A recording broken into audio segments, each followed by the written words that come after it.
Welcome to the St. John Genealogy Project webcast. Today we will be exploring some lesser-known aspects of the St. John family, uncovering their fascinating stories and ancestral connections.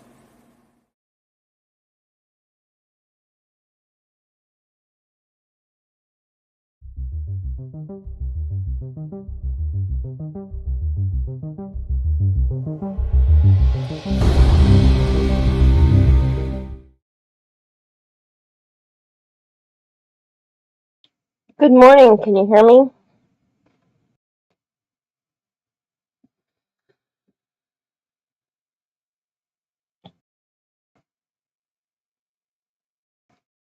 Good morning, can you hear me? Okay, I heard myself, so I'm going to continue. Today is probably going to be very short because I'm still sick and my internet is acting wonky. So, if anybody's here, please let me know in the chat. And I'm just going to show you today. I was going to show you the relationship tab, but my internet is acting really bad, so it's not going to work, and it's just going to be a waste of time. So instead, I'm going to show you what I have been working on. In the newsletter, I talked about how you can now upload your DNA to our website. If you haven't done so, would you please do that so that I can start matching you to other St. John's in our project, and hopefully find some shared DNA that we're not getting through the other sites like Ancestry and Family Tree DNA. And we can do this because we have known relationships, and therefore we can make better conclusions with lower CM and smaller segments. So anyway, I have been implementing the new DNA features on the website, so as we discussed in the newsletter and probably in the last video, you can upload your DNA right here using this request DNA access form. But now when you go to the website, this is my brother's profile, I have a tab now for DNA, and it's going from red to highlight. So if I click that, it's going to open up this new DNA feature. It's not implemented yet, but the placeholders are all there. Once I start processing the DNA, this information will fill out. So what we're going to be able to see on individual profiles, if you were my brother and you logged in, you would see this. So we have autosomal DNA, Y-DNA, and mitochondrial DNA.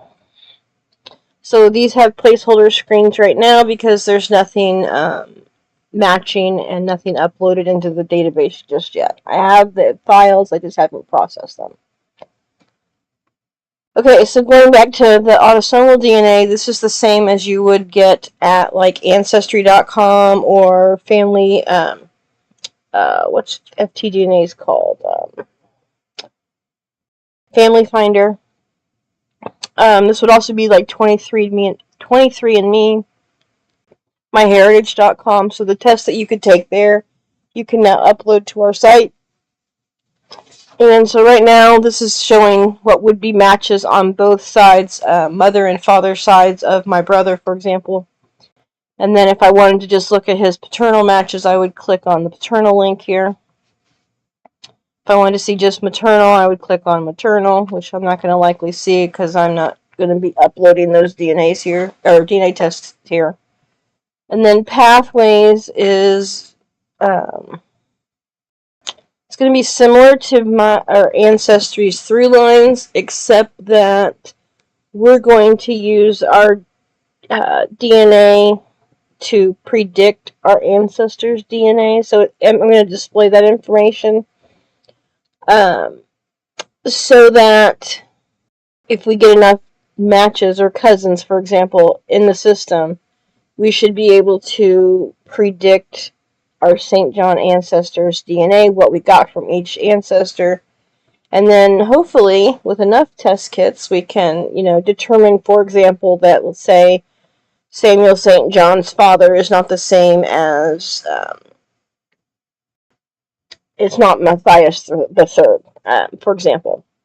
And so that Samuel and Matthew, 26 and 25, are not brothers, even though that's what Orlean claims. So that's the goal of that, is to hopefully be able to show that the ancestors have different DNA segments that pass down to their descendants, but we would have to have quite a few kits to get that far. But we got to start somewhere. I'm also going to have a tab for clusters, and this is the Leeds method clustering and match grouping. So, like, if you have, like, my brother, me, and then my cousin Wesley would make a cluster, for example, and this would show the DNA that the three of us share because he's my first cousin once removed. And he has agreed to big Y test, so I'm excited about that. So that will help my brother form our terminal SMP or haplogroup. And since he's pretty close to my brother, we'll be able to get the whole line down. So that'll be exciting. And then there's also going to be a chromosome browser. And that's going to work like other chromosome browsers that you can see on other sites. It's going to, show you a color strip of which DNA on which chromosome matches your matches, for example. It'll be color-coded, things like that. So I'm pretty excited about that one. And then Y-DNA is just right now, it's going to have your matches and things like that. And then the mitochondrial is the same way. I haven't really worked with mitochondrial DNA, only because we're doing a paternal DNA study. But we have had some hits. Like, we have one test subject who descends from the maternal line of Mary, the daughter of Matthias II, and his alleged wife, Elizabeth St. John. So in theory, that maternal line could be Matthew's wife Sarah's lineage, if it's true that Matthias II married Elizabeth St. John, his first cousin, once removed. So anyway, hopefully we'll get enough test kits uploaded and linked to the people in the family tree. We'll be able to do a lot more, because when you test like an ancestry, everybody's linked to their own individual trees, and these trees are not always consistently created. They're not always accurate, and so you get kind of a mismatch of information. Like, for example, we have, I think there's 5 Y-DNA results for descendants of George St. John and Nancy Bryan. And through lines at Ancestry makes that look legit, because it appears that George and Nancy raised relatives as St. John's, but biologically they were not paternally St. John's. So we have these 5 different results, and interestingly, we have Ancestry DNA test subjects who match one another, and it appears they match on the St. John line because they all have a matching tree, but in reality, they don't match on the Y-DNA, and Ancestry has no way of showing that mismatch. It just sees matching DNA, matching tree, and it's not comparing it against the actual Y-DNA evidence that says, oh, they can't possibly be related on this Y-DNA or paternal line, because the Y-DNA has 5 different results for these 5 different test subjects, for example. They may be related, but they're not related through George St. John. They might be related through Elizabeth Bryan and her sister, for example, one group, and another group may be emerging of 2 Georges, for example.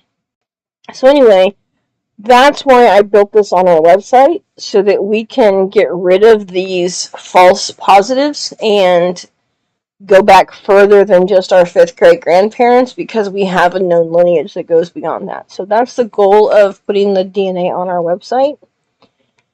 And hopefully you'll find this as exciting as I find it, because I'm pretty stoked about it. The other thing I was going to show you is at the same time I'm building a project management website so that other project managers can do this that we're doing at the St. John site. They can do it themselves on this website that's designed for project management. So I have already built out the profile, for example. So it's going to be like a social network, a project management website, a DNA website. It's going to have all of it. So as a user, you'll have, the typical social networking features like a profile. But on your profile, for example, you can look at your DNA matches. And here again, I have repeated that same, same features. So we have the autosomal tab, the Y-DNA tab, the mitochondrial DNA, but then on the autosomal we have those same, both sides, paternal, maternal, the pathways again, and clusters and chromosome browser. And then I will eventually add more tools to this, but I'm just trying to get the baseline established.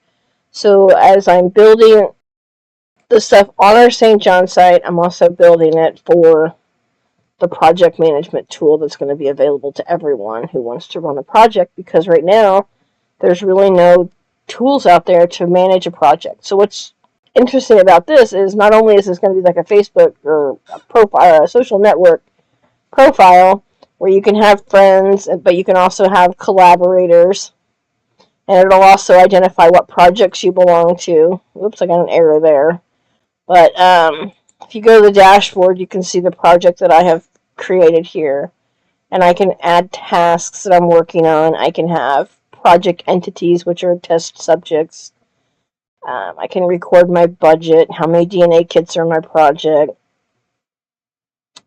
active tasks. So it's going to allow me to do project management in one place, which I have been doing manually on my computer with different tools, and it's just too much to keep track of. And this way, any project manager can do what we're doing for any DNA study at like Family Tree DNA or Ancestry, and it'll actually have the collaboration tools to do a project.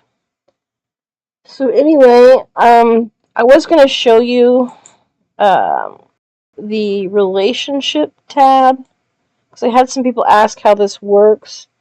So it's not going to probably run because, like I said, my internet's being wonky. But if you wanted to go to a profile and you want to see how someone is related to another person, you have your first person, you would put their person ID, or you could look them up.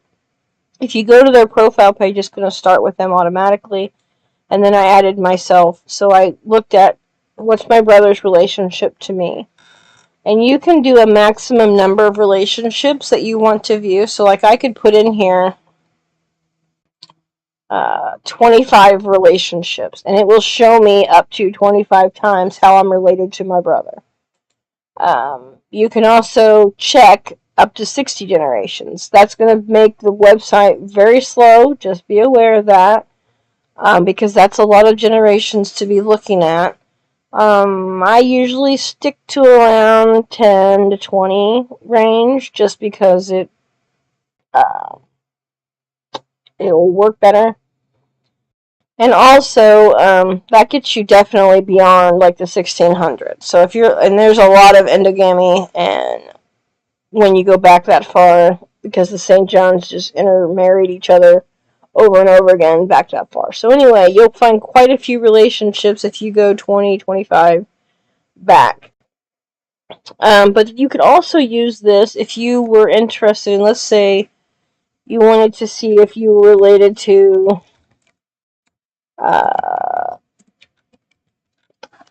one of the Magna Carta sureties.